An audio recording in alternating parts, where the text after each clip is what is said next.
Hello, Pastor. Oy, may hapon. Asa ka nanawag, Gibson? Jinsan, Pastor. Okay, Jinsan, go ahead.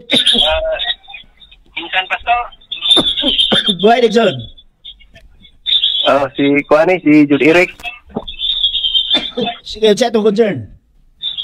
Mga tana ang tako gamay sa Kuan. Sa baboy ba niyo? Okay, go ahead, Gibson. Sa baboy na, Pastor. Go. Kanang sa buhat, yes, good, Pastor. Aliyog. Sige, go ahead. Doon sa mga talas buhat, Jis. Kanang ingon ni Kristo di Pastor nga kuan sa buhat Jis. Nagingon si Kristo nga nito ni Pedro.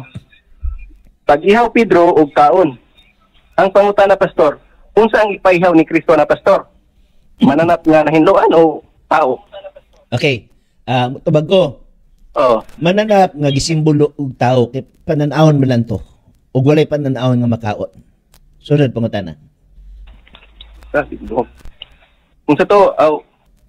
Dili ni kuan dili mo ta kun tubag ison. Dili ni tao dili ni pagkaon Pastor? Okay, ang akong tubag mo ni ang giingon nga ipaihaw mananap to nga gisimbolo og tao kay panan-awon man lang namang to ug walay panan-awon makaon. Mo tay akong tubag. Gigutom si Pedro Pastor nga gituntun to ang mga mananap. Mga nahinduan na ni Kristo gituntun. Nadigto ang mga naglupad, mga upatil kato. Unsa gito Pastor? Kuan. Dili gito siya mananap gyud. Okay, mananap to siya pero si Pedro naglibog kung unsa ka ang kahulugan. Sana ko si Pedro naglibog kung unsa ka ang kahulugan. Sana ko Buhat Kapitulo 10 bersikulo 17. So meaning to siya nagkinahanglan siya kahulugan. Okay, 17 nagingon siya diri. Og samtang si Pedro nalibog pa sa iyang hunahuna kung unsa ka ang kahulugan niya itong pananawon. So katong pananawon nga nakita niya nga tag-upat ka tiil na nagkamang, naglibog siya ato kung unsa ka ang kahulugan. So meaning to say, naato siya kahulugan. O si Pedro, wala mo kaon, kay pananawon man to, o walay pananawon makaon, so nagkinahanglan kahulugan. Ang punto mao ni natubag ba ang kalibog ni Pedro kung unsa ang kahulugan? Natubag nas bersikulo 28 na yun. Og siya miingon kanila, kamo na sayod nga mao isupak sa kasuguan alang sa usa ka diyo ang pagpakigharong o pamisita sa usa ka taong dumuluong apan gipahibalo kanako sa Dios nga kinahanglan walay tao nga akong pagaignon nga dili binalaan o mahugot. So tao di ang gipasabot ato nga pananahon. Ya dugang ana, tagaanta ka og affirmation sa pagtulunan sa Catholic Church ha. Mismo ang Catholic Church nagingon ana. Kani nga Biblia. Biblia ang Kristohanong Katilingban nga naay imprimatur Ricardo G. Cardinal Vidal. Atong basahon dinhi sa buhat Jis kung unsa ang ilang naasahon-ahuna sa One Holy Catholic Apostolic Roman Church. Pareha ba sa akong gi-explain karon? Atong tanawon ha. Okay, ingon siya diri.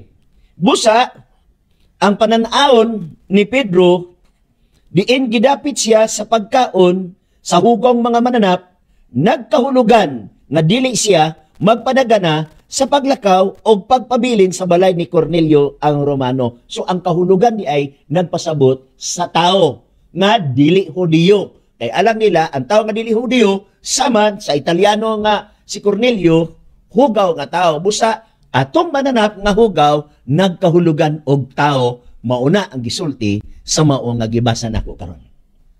Sunod mga tanan paliw. Sundan ka sa buhat 28 Pastor. Juan. Sa mabasa diha si Pedro, kaming mga nagkaon og baboy Pastor.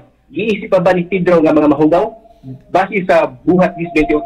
Ang mga tao karon nga nangaon og baboy. Og baboy giisip pa ni Pedro. Giisip pa ba ni Pedro nga mahugaw? Wala man maapil ang mga tao karon. Kay kanang pag-istorya. Ay, may ingon diha karon og kay tanang tao man. Paminaw sa. Mutabag sa ako. Paminaw ang tanang tao. Mutabag sa lagi ko. Sige, sorry. Ang gikaatubang ni Pedro, okay? Ang pananahon. Wala gi ang katubang ni Pedro ang tuig 2024. Namtas 2024 karon. Unya ang nakita ni Pedro usa ka pananaon, vision. O wala tayong mabasa sa Biblia nga ang pananaon makaon kay ang pananaon gani wala na iunod way bukog. Naranas imong mata nakita pero kung imong ikapon wala na diha kay ngano pananaon mo na. Mo man diri pananaon niya kadua pa kato nga pananaon gikuha man to balik sa langit wa man to nagpabilin dinhi sa yuta. So meaning to say dili to siya literal kay kung literal to di na to kuwaon paingos langit ipaihaw Gus Pedro. Kaso dinhi sa huruton ni mga bersikulo 10 walay na ihaw. Walay na luto, walay na kaon. Kay naging mas Pedro, nalibog si Pedro kung unsa ka ang kahulugan sa pananaon. Bersikulo 17. Unya matud pa sa Katolik na Bible, ang kahulugan dito siya og tao, no? Balik ko na kung basa, klaro ba siya tinaw mismo sa Roman Catholic nga gitawag na to og pagpasabot. Gani na pa sa uban nga mga libro diha. Busa ang pananaw ni Pedro, diin gidapit siya sa pagkaon sa hugaw nga mananap, nagkahulugan na dili siya magpamagana sa paglakaw o pagpabilin sa balay ni Cornelio. Nagkahulugan. So dili dahil siya literal. Kay nagkahulugan. So pananaw to. So nadigsoon. Kanang sa 10:28 kinagingan man si Pedro Pastor bahin sa mga hintil nga wala na siya isipon nga tao nga mahugaw. Mauna na. Kay kami mga hintil nga kao baboy isip pa ba ni Pedro nga mahugaw mo na ako pangutana pastor kung sabot. Okay. Pangutana. Ang 28 mao na ang kahulugan sa nalibgan ni Pedro nga pananaon. Mao na ang tubag nga wa ko'y pagnganlan nga tao nga dili binalaan o mahugaw. So ang iya nakita nga mananap nagsimbolo sa tao. Mao gid akong gibot pasabot pastor. So dili mo ihaw si Pedro kay tao man ang gisimbolo.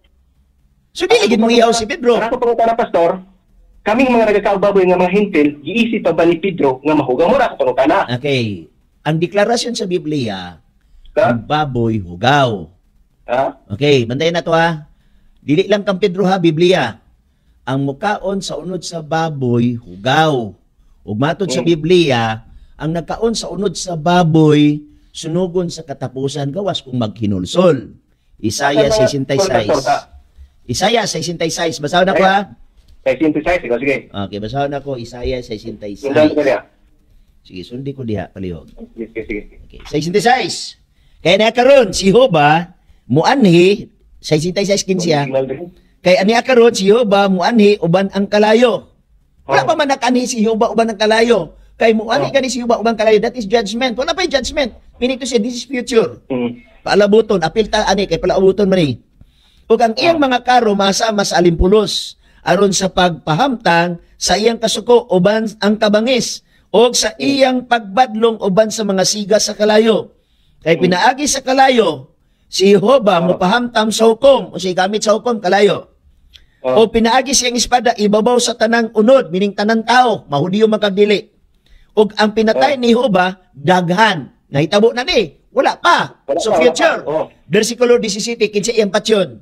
Kadtong nagabalaan sa ilang kogalingon ug nagaputli sa ilang kogalingon aron sa pag-adto sa mga tanaman sa luyo sa usa diha sa taliwala nagakaon sa unod sa baboy. Kinsa tong sunugon? Kadtong nagakaon sa unod sa baboy. Gawas kung maginulsol. Pwede na pangutana? Padayon paliw pangutana.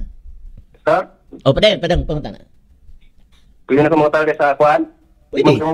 Pwede kayo. Yes, padayon. Hello. Padayon. Sir? Yeah, madungog ta ka Igsoon. Padayon, palihog. Padayon, nadungog ta ka. Kuan pastor, kanang adunay pag-ulan sa kalayo pastor no, kanang diha sa Isaiah. Adunay? Sir? Adunay? Unsa? Adunay kalayo. Muna mag-ulan na kalayo, okay? Sunugo na mga nagkaon ng baboy. Yes, adunay kalayo sa future pa ni mahitabo, dili sa karon. Future pa rin. Maulan na kalayo pastor. Kay sunugon mga kuan. Mao gani ang Dios mo'y nagsulti ani uban sa kalayo, wala ko kabalo og say porma. Basta naay kalayo. Basta naay kalayo, sunugon sa kalayo. Base sa kuan sa Revelation 20 verse 7 to 9. Kanus aman mga kuan din ang nagulan og kalayo pastor. Ang pagbalik ni Jesus Christ ay katuloy niyang pag-ani. Pagbalik ni Jesus Christ. So naligo ni nga bersikulo nga mahitabo gid ay. Revelation 20 verse 7 to 9 nga after 1,000 years naman ulan og kalayo. Okay, sa ikatulong pag-ani ni Jesus Christ. Pero meron pag-ani ni Jesus Christ, mo lagi akong kaignon ba? Hello. Okay, Igsoon, hello. Signal. Okay, mapadayon ako. Sa ikatulong pag-ani ni Jesus Christ, pero meron niyang pag-ani Natao siya. Ikaduha niyang pagkanhi, paon niya ang mga balaan. Pinadayag 1 city o natisino ko 16. Hello. Ang ikatulo niya pagkanhi, pinadayag 20 after millennium. Pero kaya di naman ka makadungog. So, sa sunod na lang igsuon. Sa sunod na lang, kay liwa naman, putol-putol may mag-signal. Sa sunod na lang. Sige, salamat igsuon sa imong pagpanawag. Basta ako, klaro na ako ka, nako, klaro. 5x5, ikaw di ka kaklaro sa ako. Meaning to say, hinay ang imong signal. Oh, nag-signal. Okay, dagan salamat. Bye-bye. Oh, sige, Pastor. Salamat. Di tanawa, gapong signal, panginoon ko babay. So, muna siya igsuon, no? Basta klaro gani na mo. 5 minutes na bili. Pag klaro gani na mo, dili problema among signal. Pero di siya kaklaro sa ako, amo na nagitawa og signal defense.